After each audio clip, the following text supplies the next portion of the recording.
would like to call today's Sports Authority Board of Directors meeting to order.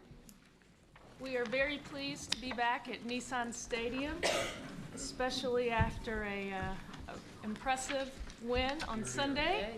And go Titans. And also, we had some big news yesterday about a major concert that will be here this summer. So there's a lot of excitement in this building, and it's a joy to be here today. All that to say, we have a fun agenda. Another big milestone, too, since we last met. Last night was the 25th anniversary of the Nashville Sports Council, and it was very reflective to see how far we've come as a city and our sports community, and it's exciting to be a part of. There's certainly a lot of good things happening in Nashville. So we will go ahead and jump right in. First up, we have our consideration of our October 12th full board meeting minutes in your packet. Everyone should have had an opportunity to review. We have a motion for approval. Second. Motion and a second. Any discussion? All in favor say aye. Aye. Minutes are approved from October 12th. In addition, we have a copy of our joint meeting minutes with the Fair Board from October 5th's meeting. Is there a motion to approve the joint meeting minute well? So approved. Okay, we have a motion. Is there a second? Second. Any discussion? All in favor say aye. Aye. Any opposed? Motion carries, and the October 5th meeting minutes are approved as well. At this time, we will hear from our Executive Director, Monica Faulkner, for her report. Good morning, everyone. Thank you for being here with us today. We had a very good Finance Committee meeting that we'll hear more about later, but I want to thank everyone who came. I know it was early. I didn't get too many evil eyes, but I thank you for being here. We try not to do a lot of 8 o'clocks, and sometimes we just can't avoid them, but thank you for making the time. As usual, we have a very full agenda. Following my report, we'll receive a report from the Metro Transit Authority. Julie Navarre is here, and we'll be speaking. Did I say your name correctly? It's Navarrete. Oh. Navarrete, excuse me. I couldn't say it for the first 4 years. I have one of those last names too. Monica understands. I do understand. Faulkner. I do Hey, understand. Monica, real quick, I forgot to mention, the appeals process for any action of this board can be found at the top of today's agenda, so Thank you. Please make that note as well. I'm sorry. After Julie, Mary Cavara will give us an update on our MLS bid. And then following Mary, we will receive the Finance Committee report and the board will be asked to consider the committee's recommendation on the Titans reimbursement request for the inflatable field cover. We'll entertain facility questions and then just go ahead and dive into the Nissan Stadium Tennessee Titans report. Are there any questions about the agenda? Well, as you can imagine, it's been a very busy month. You know, we all are very excited about soccer, but we also recognize that there's still a lot going on in our existing facilities. A lot of great work is being done, and we have a lot to do. Also, the special event and parking program here at Nissan Stadium continues to be a really large part of what we do. Between the Nashville Downtown Partnership shuttle routes, special events parking, football, non-football events, bridge building events, there's a lot going on. In October, we had about 41 events, and for November, we anticipate about 27. So they are keeping Quentin, our special event coordinator, very busy. We did include a calendar just so you can see. It's full, and there's a lot going on, and we want to make sure that you all stay abreast of the number of events going on. And it's a pretty diverse group of events, and we're excited that we have the opportunity to serve the nonprofit community by providing some reduced and free parking for their events. I do want to switch gears. You'll recall back in June at our board meeting that we had at the Bridge Building, we received a proposal for an event called the Grand Prix Nashville. Do you remember that? So this was the group that proposed building a track around the stadium in the parking lots for a multi-day motor sports festival. And at that meeting, the board approved a three-way MOU. It was the Sports Authority, Cumberland Stadium, Inc., and GPTN, which is the Grand Prix, that would basically allow the Grand Prix to promote the event and also demonstrate their ability to raise money. Since our June meeting, we've had many conversations. The Titans, GPTN, the mayor's office, and the CVC have continued to be intricately involved in this process and the conversations. But in the end, we just felt like there were just too many unanswered questions, especially in regards to the needed infrastructure and quite honestly, just how do we work around this city's rigorous special events schedule? There's just so much going on. And so collectively, the decision was made not to pursue this event at this time. The MOU was not executed. We appreciate the group. The group, they put a lot of effort into it, and I think we need to say that publicly. And clearly, there's a lot of interest in large events that are racing related and centered around motorsports. But I think just like with any other event, especially here in Nashville, it has to be the right event at the right time, and we just aren't there yet. So I wanted to make sure you were aware of that conversation is not moving forward. And we'll see, there may be opportunities in the future. Are there any questions? Okay. If not, that concludes my report. We have a lot to cover today. Thank you, Monica. We thought it would be good to hear from MTA and RTA today. We know traffic and transit is on everyone's mind, especially I'm sure we experienced a few hiccups this morning on our way in. So Julie Navarrete, the Chief Development Officer from MTA and RTA, is here to give us a report, especially to talk about the Music City Circuit and the opportunities for using the circuit to come to our Sports Authority facilities. So thank you, Julie. Thank you, Madam Chair. Yes, I had trouble with my last name for a very long time, as I mentioned, so I always say just Julie is fine with me. Thank you so much. Thank you. So MTA and RTA, a lot of folks don't know who we are or what we are. They think of we're the bus company, and what we do is we provide the transit service for not just Davidson County, but for commuter service coming into and outside of Davidson County for the residents here and the residents of the county. One of the services we do provide is the Music City Circuit, and each of you should have a green mini pamphlet that talks a little bit about the circuit, talks about its hours, and the duration that it runs from morning to evening and how frequent it comes by. This is a great service for folks in and around downtown to be able to use a free service, and it is free, to get from one destination to the next without having to get in their car and go. Once you drive downtown or use transit downtown or use another service, a taxi, Uber, Lyft downtown, once you park, to have to then get out in your car and move around just increases congestion, causes delays, and you have to find another parking spot. To be able to use this is an amazing opportunity for the downtown area. What's even better is that I don't have the map for you, but it just got extended. The 60 goes all the way to down Jefferson Street, goes by Fisk and Meharry. It goes by Hadley Park, and it ends at TSU, at the stadium there. And so you can take the Blue Circuit all the way down Jefferson Street and back again. And it runs every 15 to 30 minutes all day long from 5 or 6 a.m. until 11 p.m. And it's very convenient, and again, it's free. Of course, you can use this service to connect to any of our other services. They all connect over to Music City Central or the rail stations, so if you're using rail or commuter service to get in and out, again, another opportunity to use something besides the car to be able to go around the city. I do recommend, though, as much as I love our maps, I love to carry with them, I usually carry them with me, I highly recommend folks go online. And there is something called a transit app, literally called the transit app. It's not our transit app, it's one that's used in a lot of cities. So if you travel a lot and you have the transit app, it's actually useful when you go to some of those other major municipalities that have transit.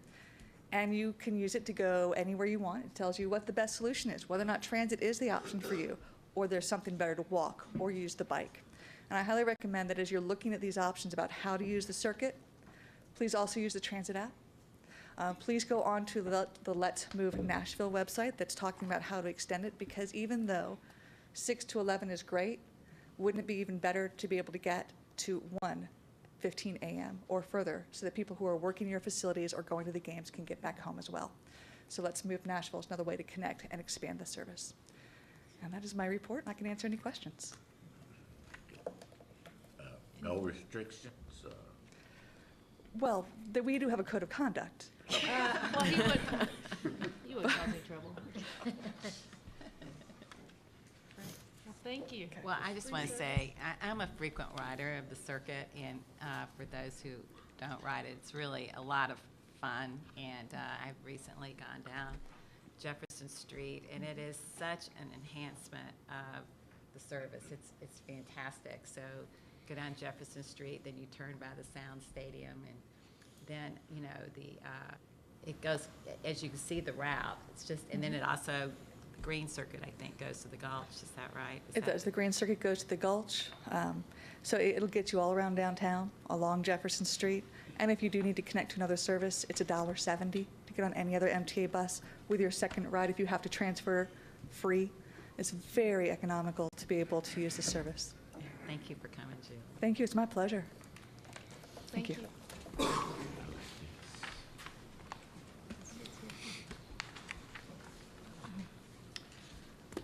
Mary Cavara is with us today. We all, I think, know Mary now. She's the CFO with Ingram Industries. She has served as the lead for the MLS Stadium plan, and we know there has been some updates and a lot of progress in the since we met last, and hopefully you'll give us an update and a little peek of where we are and what's next. So thank you Great. for being with us. Thank you very much, Madam Chair, and thank you very much to the board to give us this opportunity so that we could provide an update on our bid.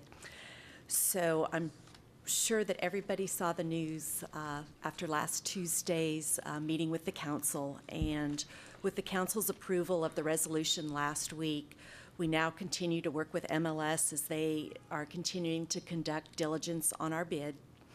And we understand that the current MLS timeline is pretty much what we've shared before, that they've got a mid-December decision, and they've announced that they would make their announcement likely around December 19th or 20th. And as we get more information, we'll certainly be happy to share it with everyone. If we are as fortunate enough to be awarded a franchise, as this board knows and many others, there are many activities that will begin to take place in 2018 that range from executing all the necessary agreements with the necessary bodies such as lease agreements, development agreements, the detailed design process for the stadium, coordinating with how that works with the fairgrounds process, the community-based input process that we described related to development, as well as all of the approvals that needs to go through with our council here. And so, as you can imagine, we'll be very busy, and a lot of folks reaching out and talking to people. And as that kind of the reminder, the high-level timeline that we've shared before from the team kind of perspective is still looking at stadium construction beginning sometime in 2019. If we're awarded a franchise in December this year, the team would play in 2020, and targeting a stadium opening in 2021. And so, while I don't have any, significant news to share with you, it's just kind of a reaffirmation that this appears to be the timeline that we're on right now. And if anything changes, we'll be happy to provide any updates. And with that, if there's any questions, I'd be happy to try to entertain them. Could you refresh my memory again, the other cities that are in the running for a possible team? Absolutely. And so as the commissioner has stated, and some of this I think goes back to the summertime, that Nashville, Cincinnati, Sacramento, and Detroit are kind of the four teams that they appear to be talking about right now. Thank you. You're welcome. Well, When did you say the stadium would be completed? we're targeting for the start of the 2021 season, and as a reminder, the MLS season runs from March through October, about a total of about 17 home games, and then usually during the summer time frame, many of these players are playing with national teams and international competition. Would the team be playing in 2020, and if so, where? The team would play in 2020, and we would need a temporary location, and we've got some folks who are beginning to have conversations what might make sense, and you could imagine there's some very likely candidates. I understand. So I'm sure we'd be back talking to this group again. So. Well, Thank I'd like you. to say thank you very much, and we greatly appreciate this board's support back in October and taking all the time for these additional special meetings that we have. We thank you very much. We appreciate it. Congratulations. Thank you, Mary. At this time, we have our Finance Committee report. We just had a finance meeting just before this, that's why we were a couple minutes late, and at this time, I'll turn it over to Chairwoman Margaret Bim. Thank you, Madam Chair. We had a lengthy meeting and lots of participation and 8 board members there, so I want to thank you for those of you who were able to attend that meeting. We have one action item that I want to take up first, and then I'll just report on some of the other activities of the committee. That action item is a consideration of the capital expense reimbursement request, the inflatable field cover. And if you would look at tab 3 in your notebook, you will see some correspondence from the Titans attorney, Burke Nihel, regarding the Titans assurances regarding what this inflatable field cover is and how long it is, its durability, and how long we are able to count on this field cover being in use. You will see then the November 10th, 2017 letter from Monica Falk-Knudsen, which we reviewed, which really incorporates the staff's recommendation that that the staff intended to recommend to the Finance Committee at the meeting that the reimbursement request for the inflatable field cover heating system be approved according to the terms of that letter. We took quite a bit of time looking at this inflatable field covers heating system, the alternatives that were recommended in the facility assessment report that would be 3 times the cost of this inflatable field cover, and you can see that the request amount is 400 and, let me see if I can find that exactly. Is that on the action item? 460, thank you, Dudley. $479, $180.40 is the amount. There have been, I'd say for about 9 months now, meetings between the Titans representatives, Bob Lackey in Finance, Margaret Darby, and our staff, of course, looking to see whether this inflatable field cover is something that they could recommend for us to approve. And in order to make sure that our stadium remains in a first-class condition as required under the lease, our legal counsel and our staff recommend that we approve this inflatable field cover. And we, as a Finance Committee, unanimously approved a recommendation to this board that we approve this reimbursement request to the Titans. So with that motion, I make that motion to this full board that we approve that request. Second. We have a motion and a second. Any further discussion? All in favor say aye. Aye. Any opposed? The motion carries and is approved. And I'd like to just talk a little bit about what else happened at the Finance Committee meeting, if that's all right, Madam Chair.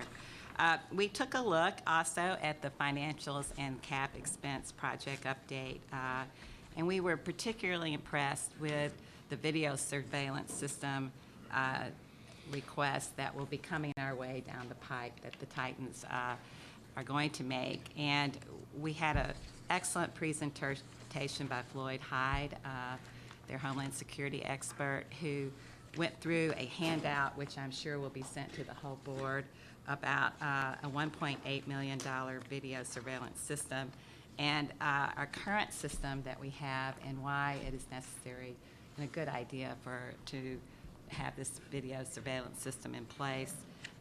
And so I just want to commend to you to look at this report.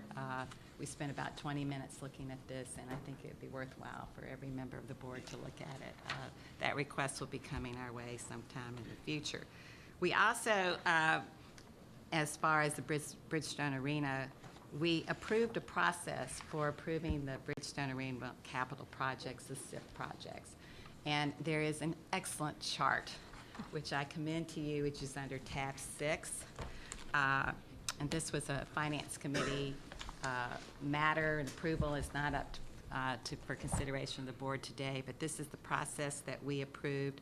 And you can see beginning December 1st, management of Bridgestone Arena will submit to us proposed SIF projects.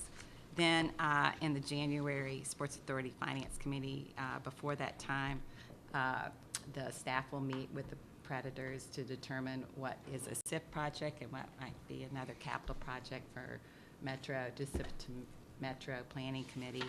And then you'll see the various timelines, so that in April, the Sports Authority meeting, we would be looking at the list of SIF projects that would be submitted to the bank from the Sports Authority. And you can see there's a couple of notes there.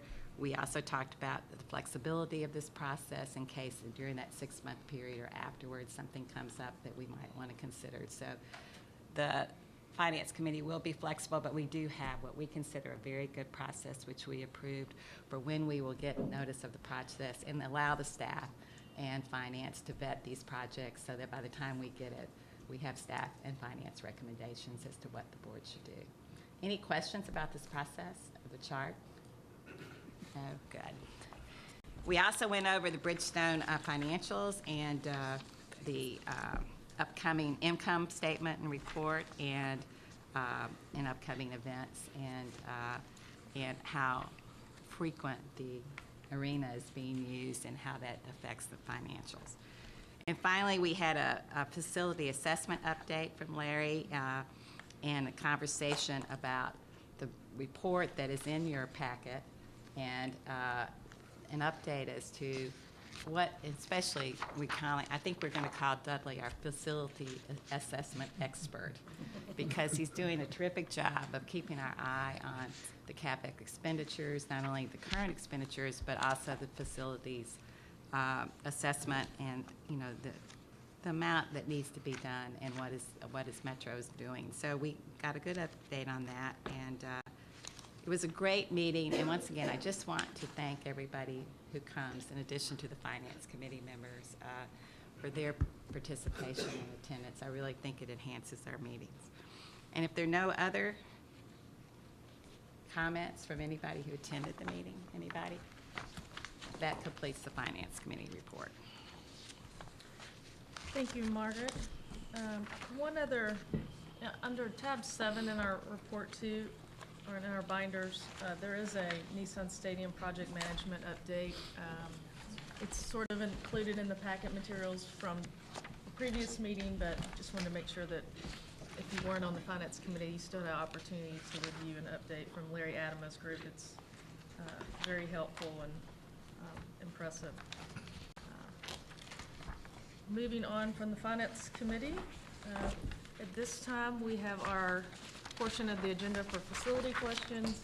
As you know, each month we give time to the board to ask any questions for other facilities that aren't being highlighted today. So if there are any additional questions for Bridgestone Arena, Ford Ice Center, or any of the folks from First Tennessee Park, I know they're here as well. So. Well, I don't have any comments or questions about it, but in looking at the Predators report, I think we'd be remiss not to mention that the Predators, I think since our last meeting, were named the best franchise among all professional sports teams, if I'm not mistaken. Congratulations on that. Certainly is. It's a says it all. It's hard to beat that. And if there are no additional comments or questions, we will move on and hear from our folks at the Tennessee Titans and Nissan Stadium. Mr. Underwood. Morning, Madam Chairperson and members. Welcome, including those of you who are seated behind me, to our Pride and Joy Nissan Stadium. We're so glad to have you here and to have you back with us again for yet another Sports Authority meeting. I did want to mention one thing before we went any further, and another of my colleagues, we have much of our senior staff here today. Another of our colleagues is going to talk about the Safety Act, but the gentleman who made part of our presentation in front of the Finance Committee, Floyd Hyde, we're indebted to Floyd. He's been working for us for a little over a year and has done a spectacular job improving our safety here. It was also mentioned by Floyd during his presentation that we had our NFL security audit this past week and had a very exciting game here on Sunday. But I have made this comment before and make it again now. The game's important, and the audit was important, but the single most important thing to us is the safety and the security of all of the 65,000 people who are in this building for one of our events. So just a tip of the hat to Floyd to let him know how much we appreciate what he's done for us.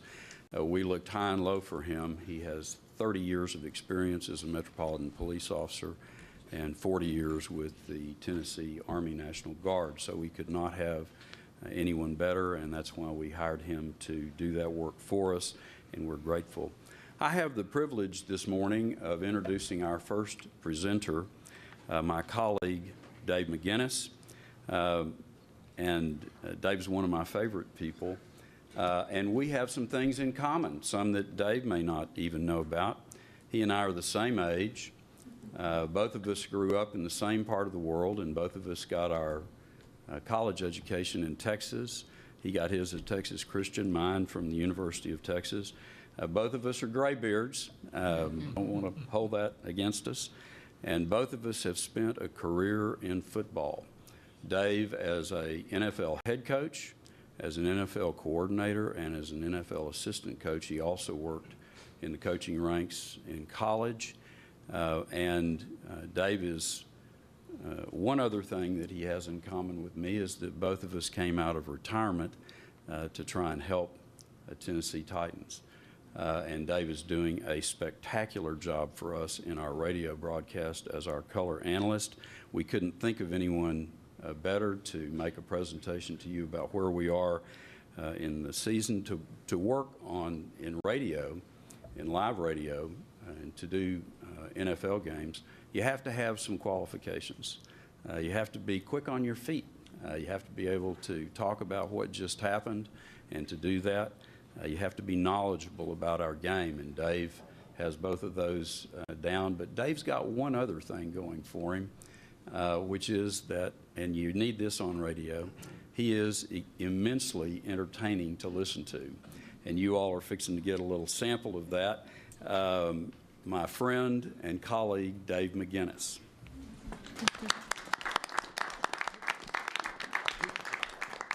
Steve, that is the nicest things you've ever said about me. I mean, seriously, for a guy from the University of Texas, for a Longhorn to say that nice of things about a horned frog, that says something. I mean, it's really an honor to be here. And as Steve says, I've been in football all my life. I grew up in a real small town in West Texas, 10,000 people. Friday night lights, I mean, I was the quintessential Friday night light kid. And football, and I went to TCU on a 4-year scholarship, and they told me, when my mother and I grew up in a single parent home, and when my mother and I signed that scholarship at our kitchen table, and of course, you know, I'm an 18-year-old kid, and they said, Miss McGinnis, this scholarship is good with David for 4 years, full ride, everything paid for. Well, they lied to me, because I've been on a 40-year full scholarship. I've been on full scholarship for 40 years. This has provided me everything. I've been in the National Football League for 32 years.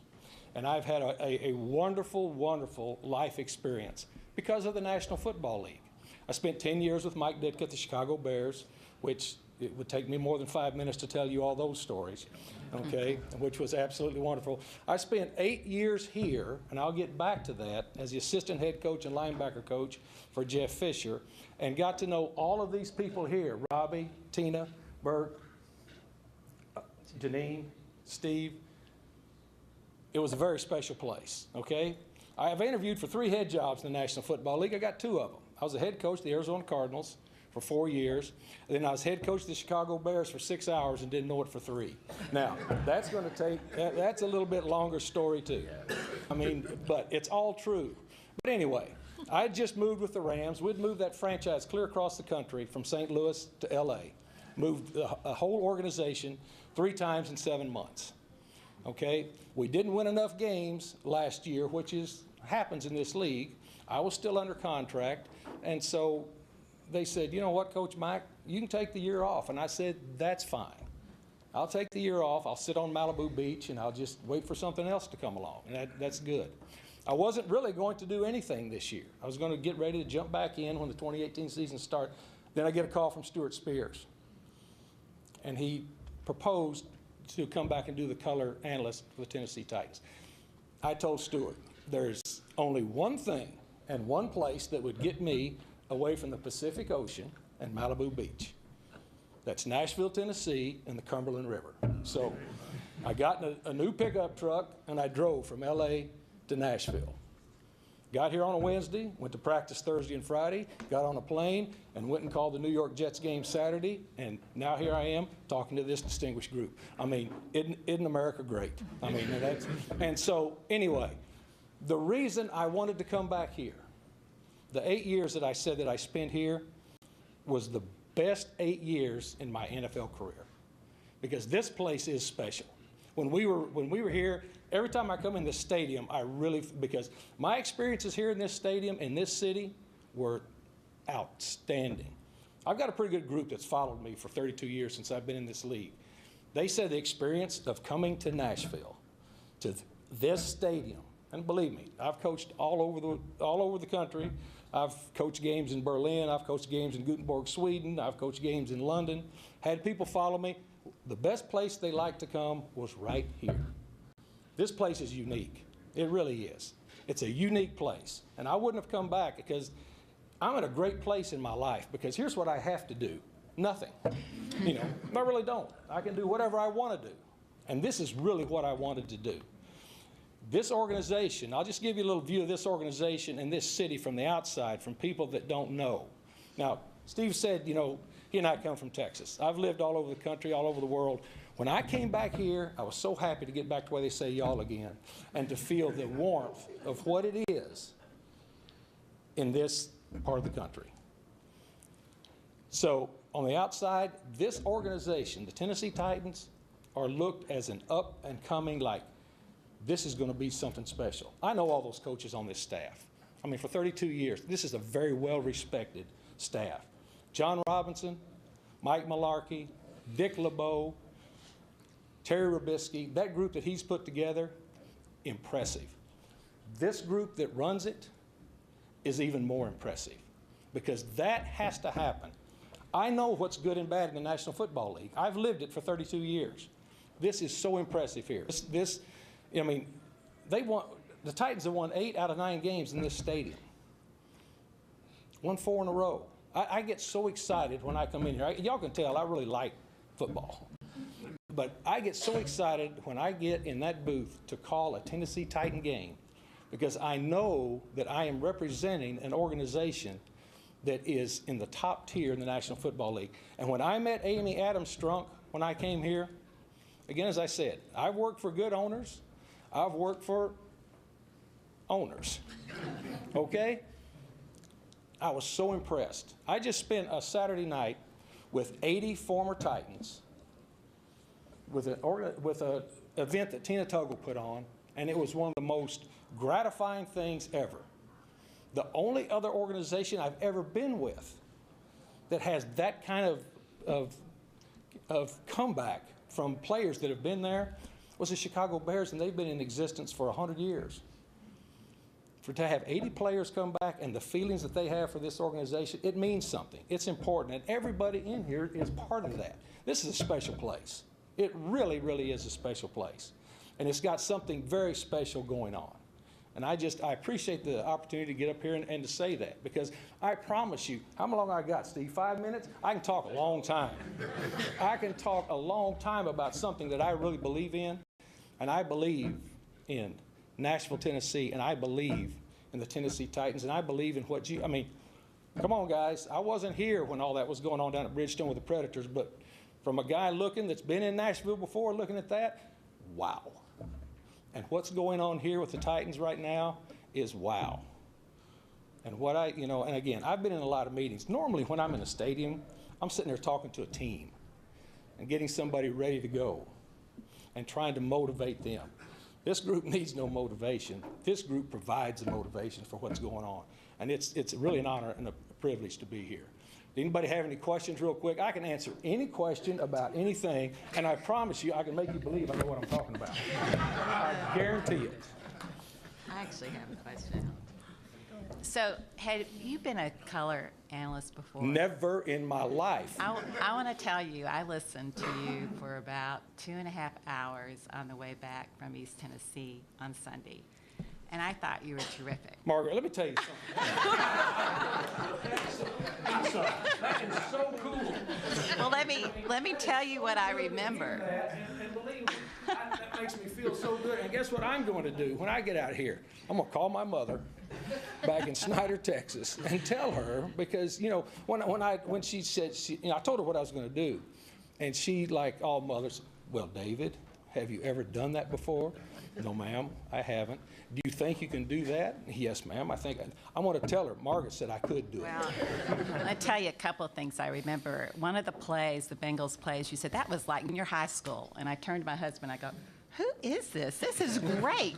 And then the other thing was you were very, you are talking to the listener like they have some sense of football, which I really appreciate. And I remember towards the end of the game, you were so complimentary of the defense, particularly the safeties and cornerbacks, for what kind of plays they were making. And but you were describing it in a way that really helps you, when you're listening, visualize what was really happening. And I think I really mean what I'm saying. No, I think know you you're do, really Margaret. adding a lot to the game, and I appreciate you. I so appreciate that, and I'm sitting here looking at you going, after this is over, I'm going to need an agent, okay?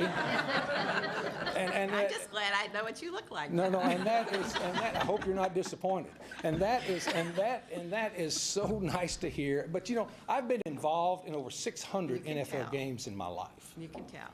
And so I got this opportunity to come here and talk about and try to, and I really appreciate what you're saying, is because I've always respected, as a player, as a coach, as a head coach, I know how important the fans are. And fans love this game. And I've got such a great, and that makes me feel so good. That is worth the whole trip. I'm about done there, Steve. That's so good. Anybody else have any? Thank you so much, Margaret, for that. Thank you. Anybody else? Dave, I would just like to say, you said over the years you've got players motivated. You have this board motivated. I'm motivated, and we're glad you're here in Nashville, and we'd just like to say welcome. Chuck, thank you very much. Thank you, guys. Thank you so much. That's very nice. Thank you.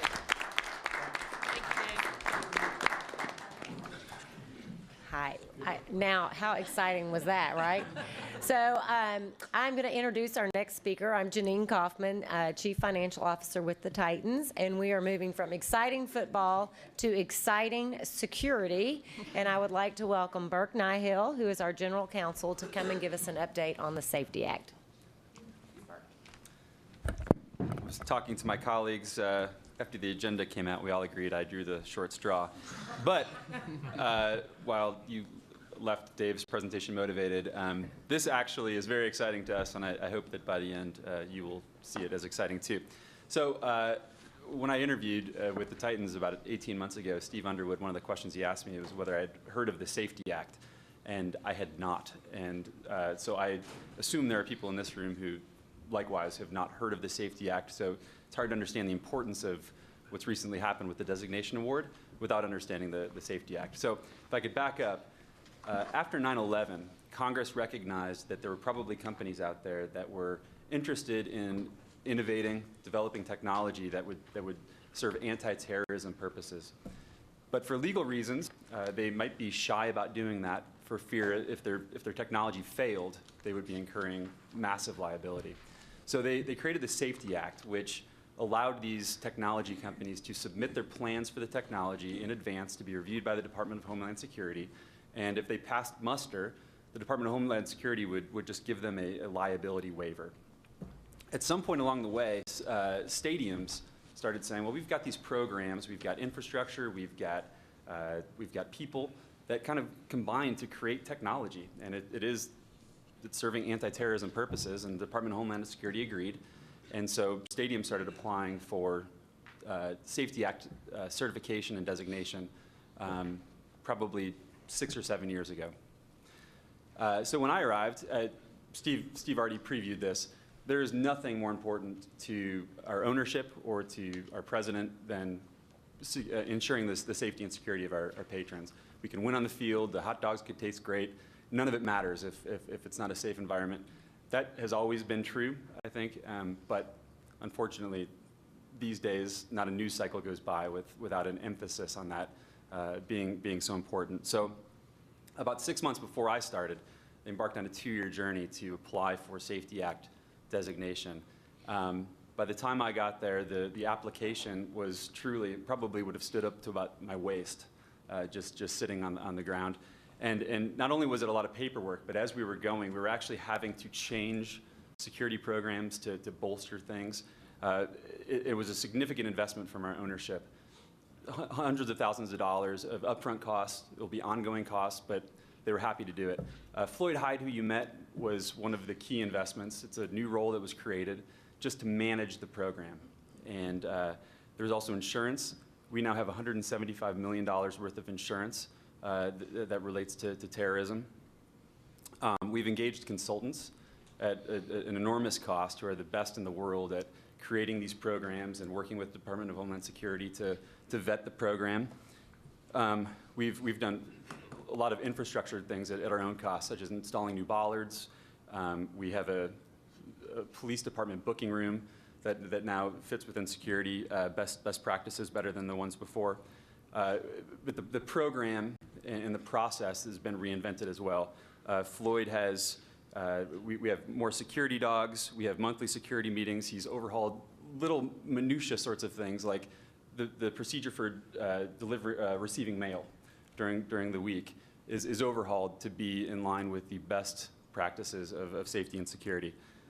So in September, after a long process, Department of Homeland Security had come out and done site visits.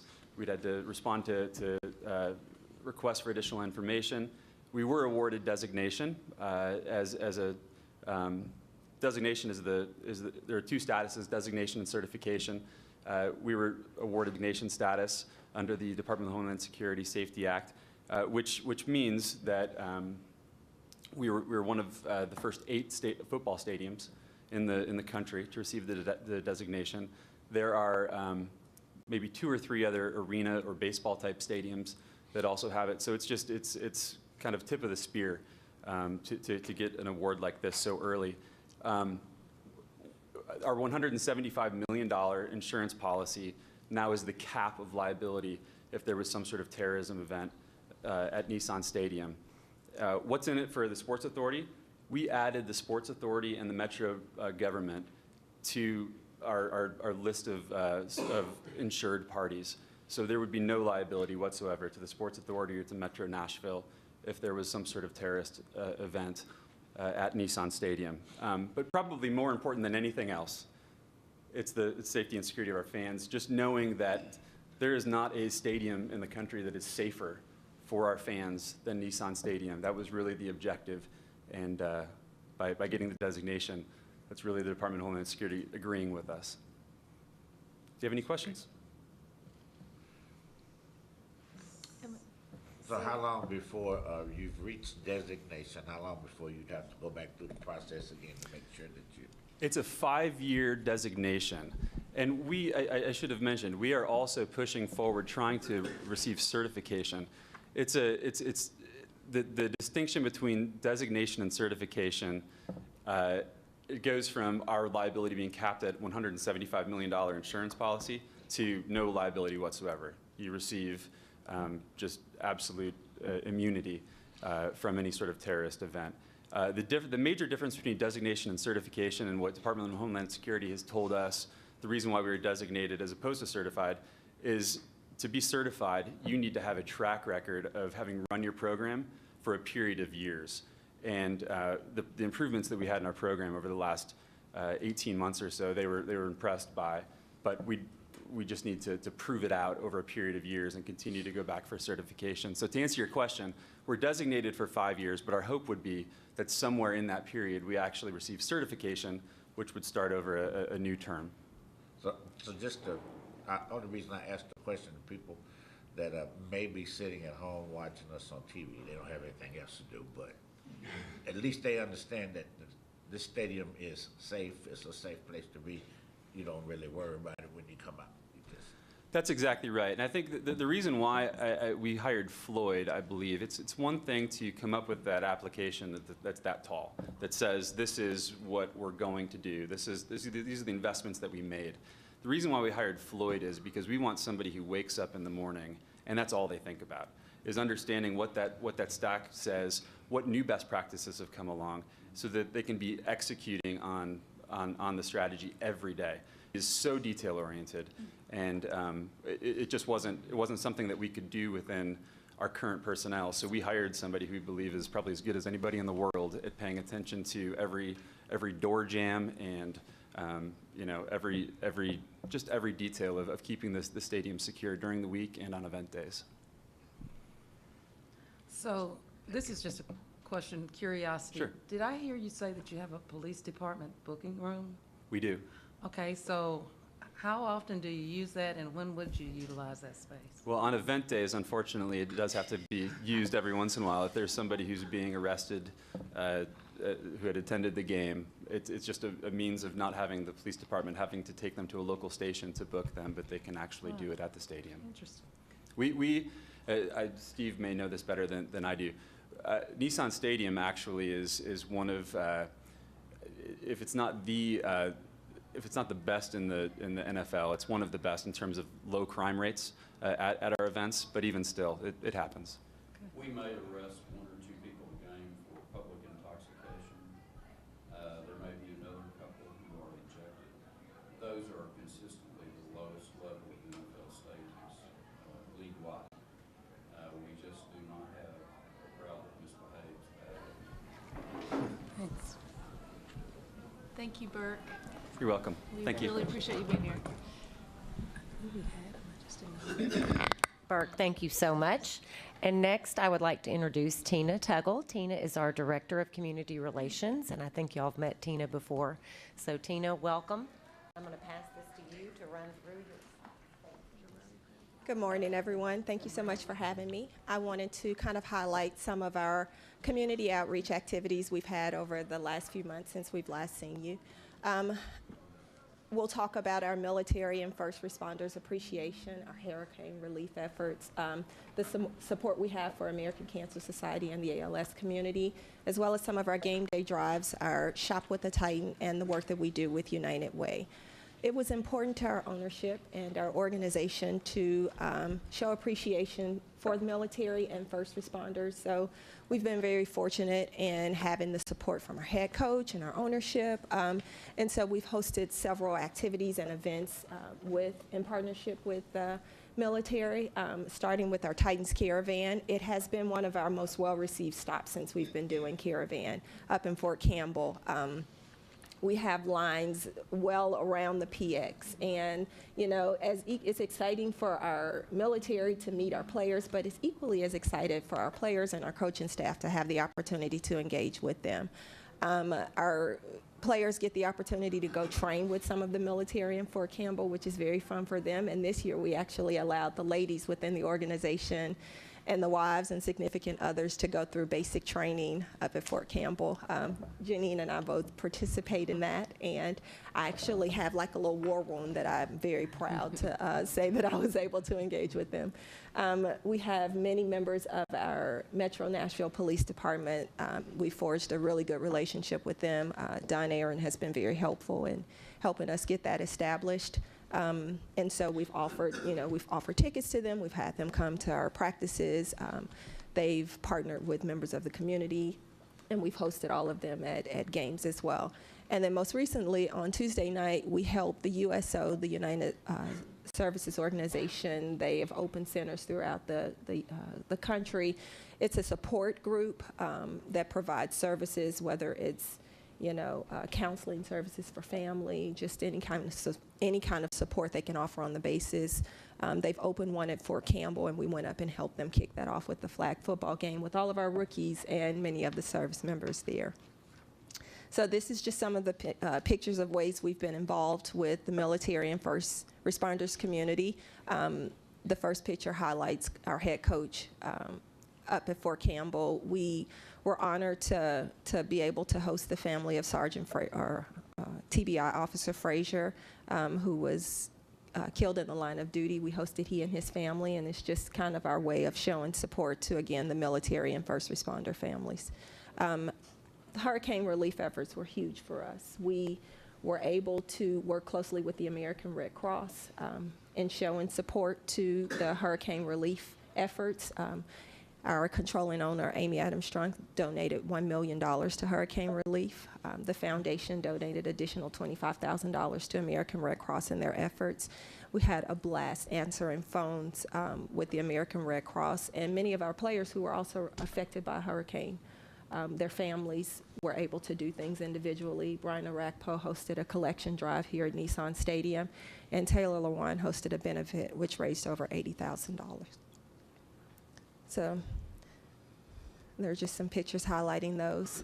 And then in our support with the American Cancer Society, one of the things we started this year was the 5 for 5 drive. It was our first year doing it, and it was very successful in support of the Hope Lodge, which helps families of cancer survivors, whether it's ladies who need additional care and don't necessarily have the support at home, or family members who need counseling to help the loved ones who are dealing with those illnesses. So we were able to host that, and we received great response from that on our Crucial Catch Day.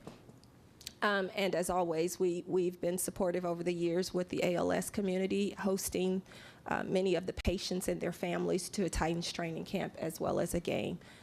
And in support of our very own Tim Shaw, we were able, our ownership group was able to make a contribution of $100,000 to a local chapter here.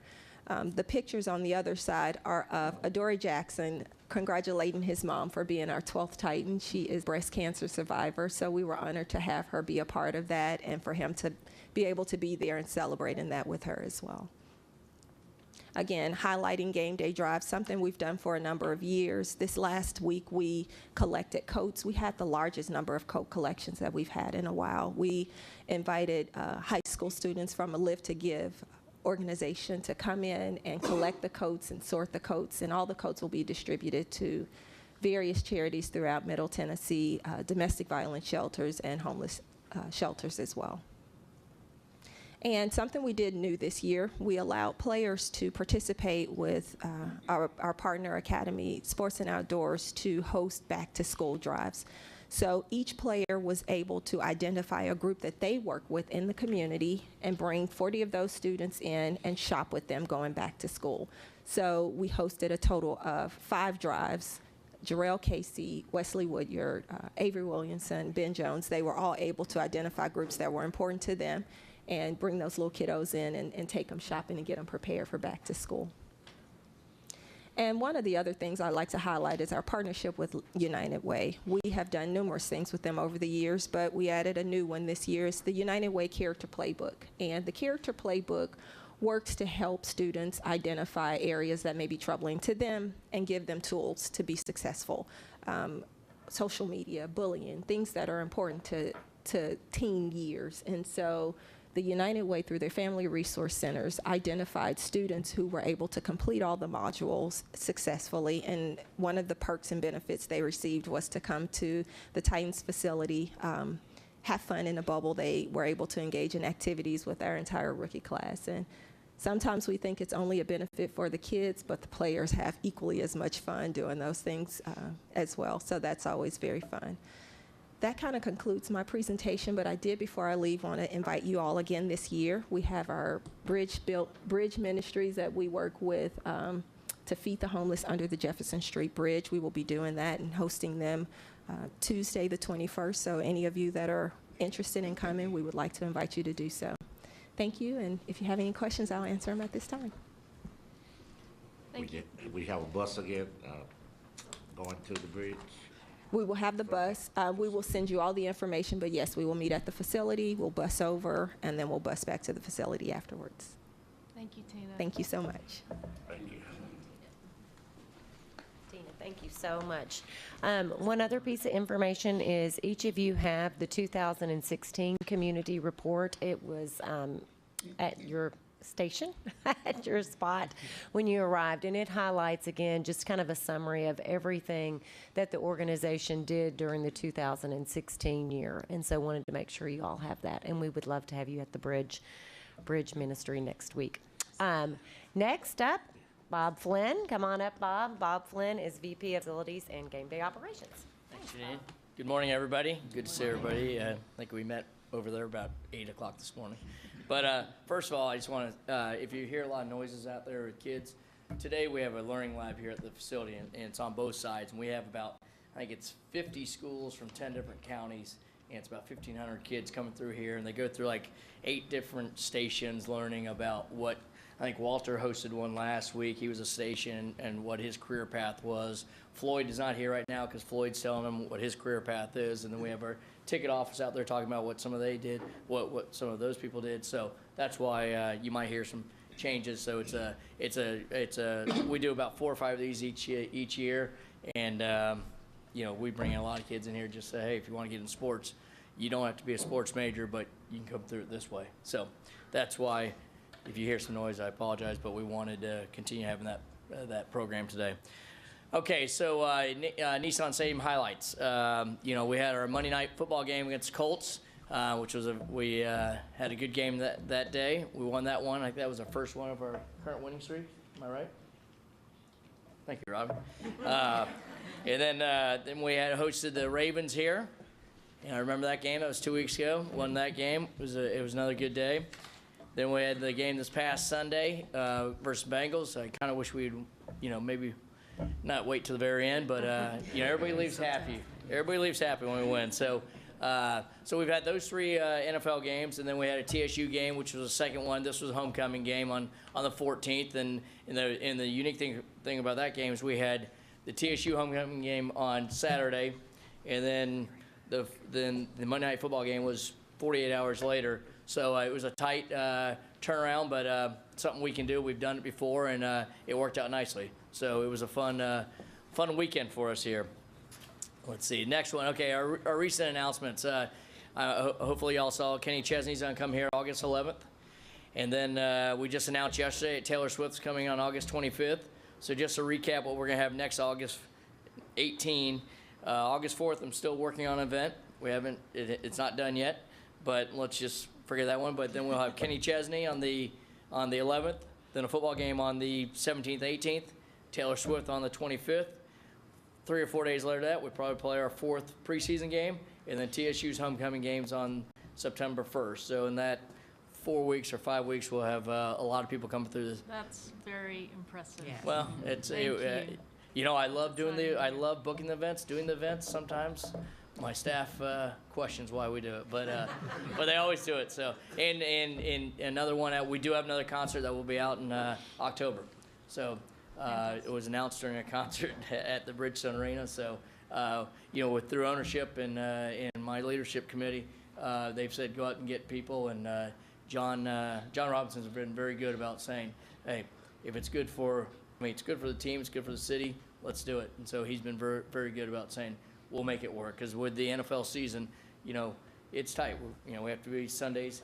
But during preseason, he's been very receptive about doing these things. So, and whenever I come to Steve or anybody, they say, let's look at it. So that's what's, it's fun to do events here. And this next year, I think we'll do, I forget if it's gonna be 22, 23 events here, which will be nice. So, and then in 19, we're already looking at 19. So it's good. All right, next. Nissan Stadium enhancements. So you've heard about some of these. The south lawn is completed. Pavers are down. If you can go to the next one, we'll just, we got different pictures of different, down. So before the game on the South Plaza, we have a band down there.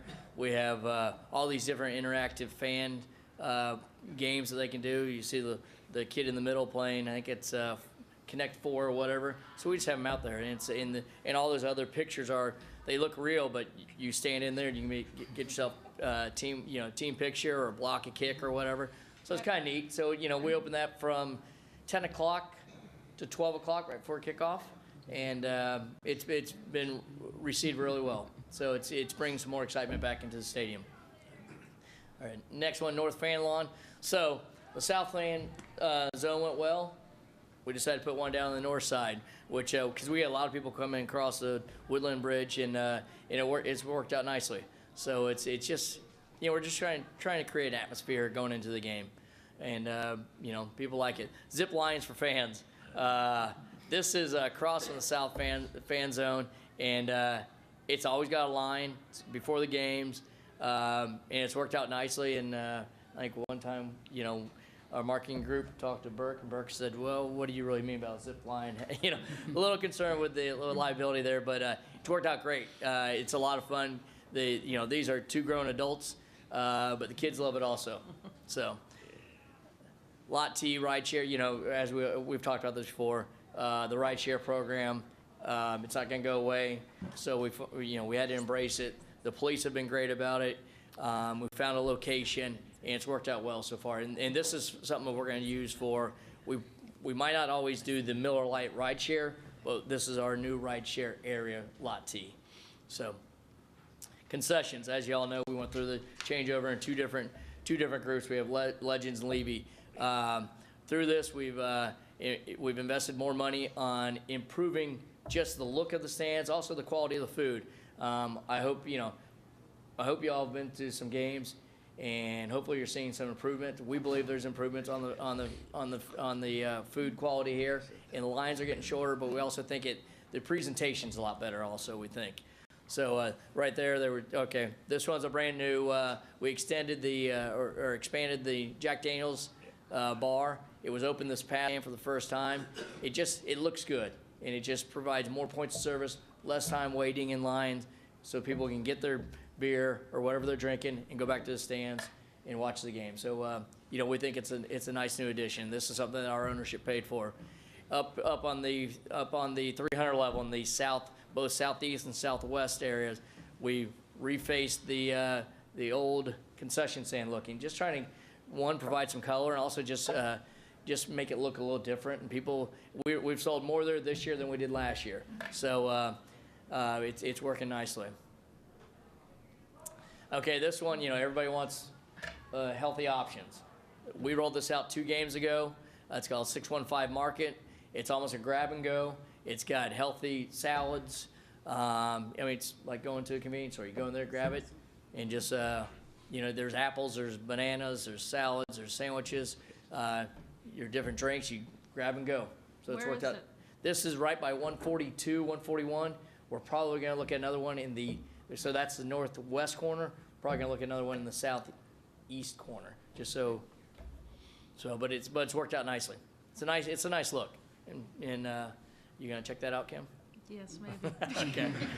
So up on the club levels, we've got new carts, dessert carts, which it's just, when you're in a club level, it's just it's a higher end type offering, and we've been happy with it, and I think our fans have been happy with it. Okay, North Plaza. So if y'all recall, the North Plaza, we used to have these 2 large, overgrown, Emmett, thank you, overgrown areas, and the police just have a nightmare, or they used to not like it because people would throw stuff back there. I mean, I think we found somebody living back there one time. From a safety standpoint, we really weren't comfortable with it. So Mr. Underwood said, go ahead and get it fixed, and I appreciated that. And Floyd had a new idea, so we re-queued our lines to gate 3 because our gate 3 lines would used to go out in front of the sidewalk. Now it's to the side. There's no problem with traffic and pedestrian flow there.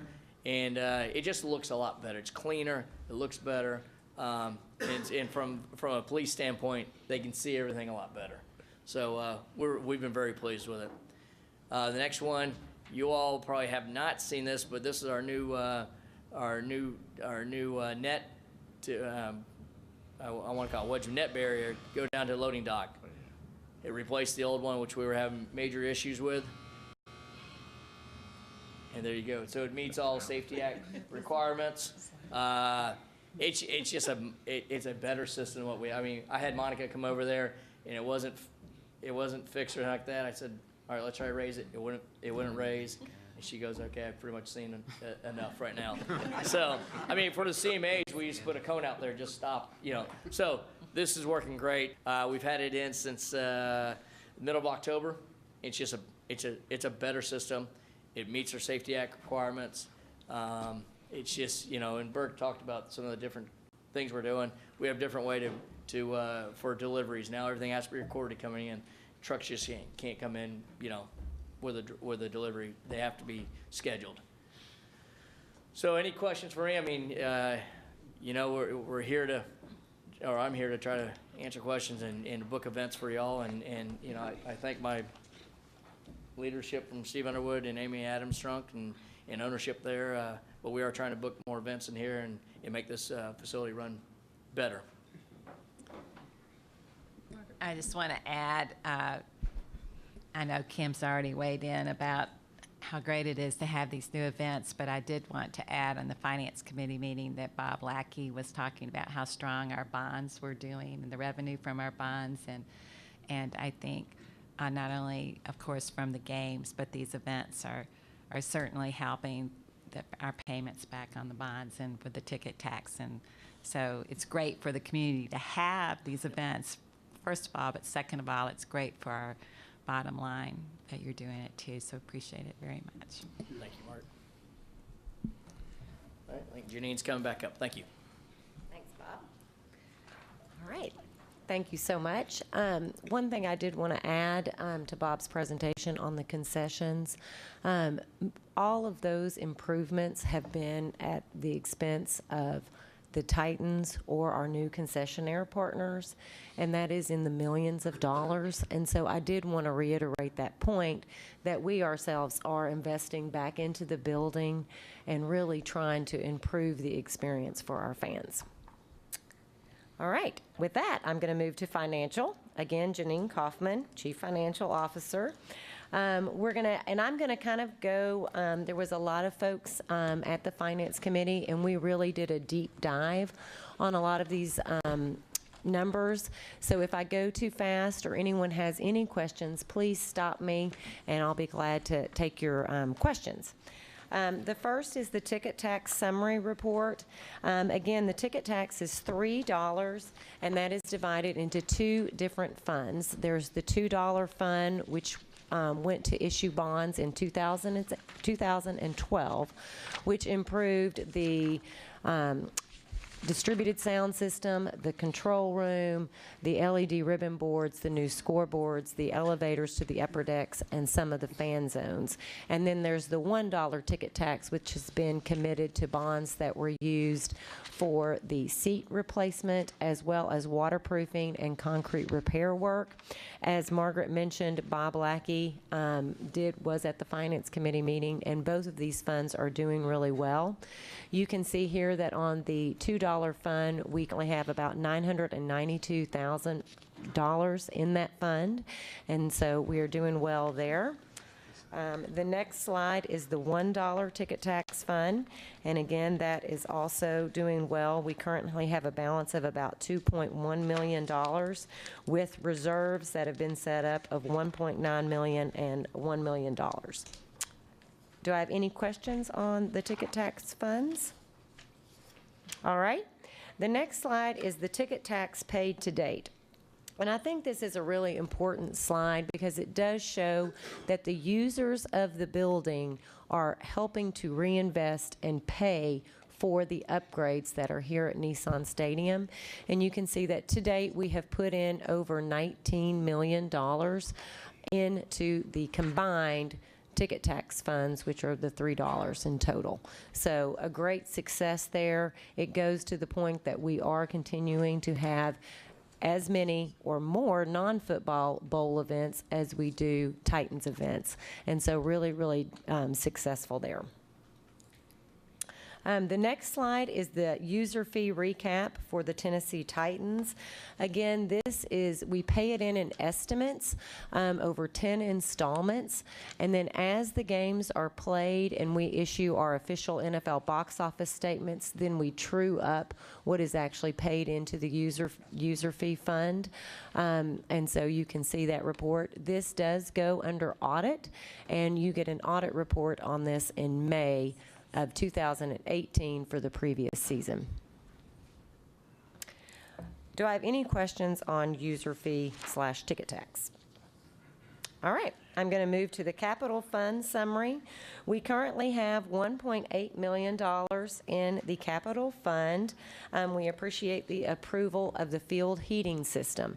And so once the field heating system reimbursement comes to us, that will leave a balance in the account of about $1.3 million. We plan to follow the same process that we have in years past, which is we'll do a reimbursement in the December-January timeframe. We'll do a request that will then go before, we'll sit down with Metro, Monica, Margaret, Bob Lackey. We'll do a request. It will then go before the Finance Committee in that January-February time frame, and then before the full board in the spring of 2018. All right, and this is just a detail of the fund since inception. You can see all of the ins and the outs. One thing I do want to point out is that event revenue, you'll notice, dropped off in fiscal year 2016. That's because that money was the concession money from the CMAs, and that money is now part of that $1 bonds that were issued for the seat replacement. So you don't see that in this anymore. The money is still coming to Metro. It's just been designated in a different fund. All right. Do I have any questions on the CapEx user fee? CapEx fund. All right. Next is our unfiled reimbursement request, and you can see a recap there of the change in receivables from our last meeting. That was a result of some of the invoices that we had received for some current projects. Those invoices were received, and the receivable has been moved to the completed list. And so with that, I would like to kind of turn it over to the CapEx communication tool, which I think is a separate handout. And that CapEx communication tool is divided into 3 sections. It's the completed list, the current list, and then the anticipated list. And so we send monthly communication to the Sports Authority, Monica and Alicia, and Margaret Darby and Bob Lackey, as to changes in this document. And I believe that information is then passed along to the full board as to any changes that occur month to month on this document.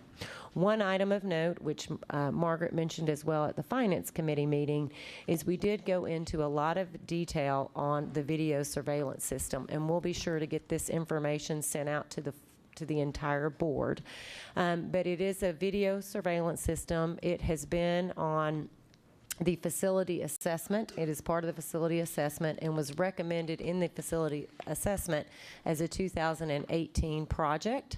The total cost of that is about $1.8 million for the video surveillance system, and we anticipate starting work on that project once the 2017 Titans season is completed.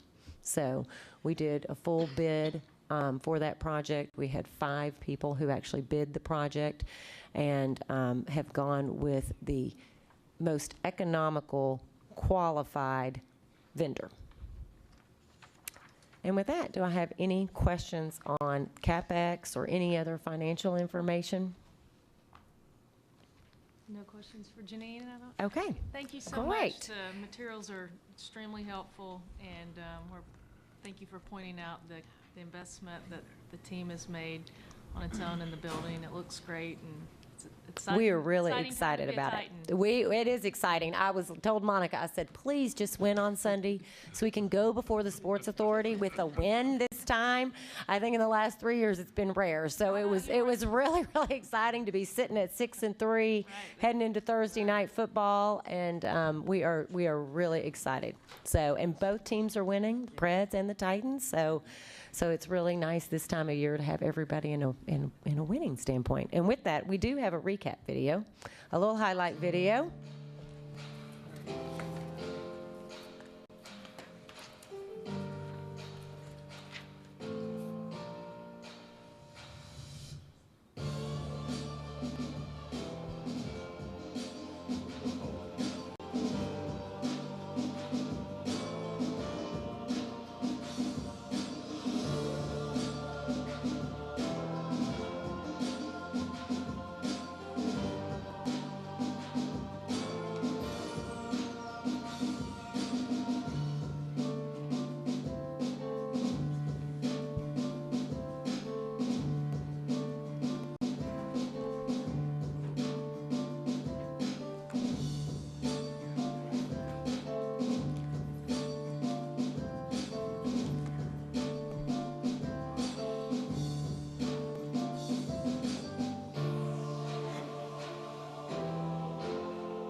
You know, I say a picture says 1,000 words, but a video does wonders. So thank you all so much for coming today. We've really enjoyed hosting the board here at Nissan Stadium and look forward to the next time we get together. Thank you. Thank you, Janine. Let's keep winning, and the facility looks awesome.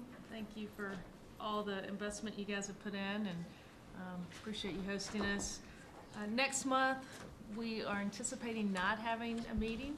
If we can not have a board meeting, we will do so. So Enjoy it, because January is going to yes. be packed. And then January, we will be back to our third Thursday of the month with a 10:30 start time. We know we've shuffled schedules quite a bit the last couple months, and hated to do that, but we certainly appreciate everyone's time and commitment.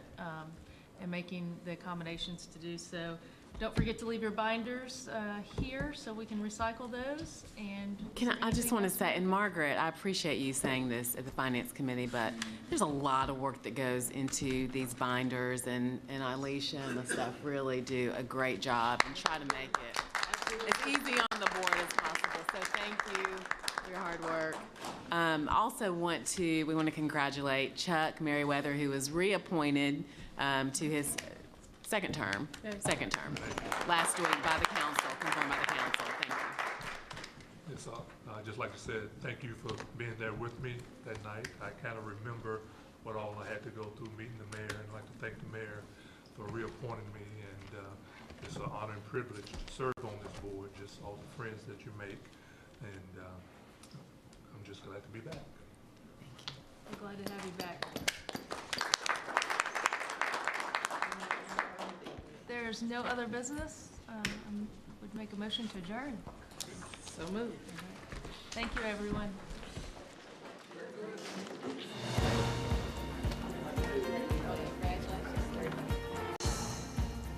This has been a service of the Metro Nashville Network. If you would like to see this presentation again, or for more information about this and other programs, visit nashville.gov.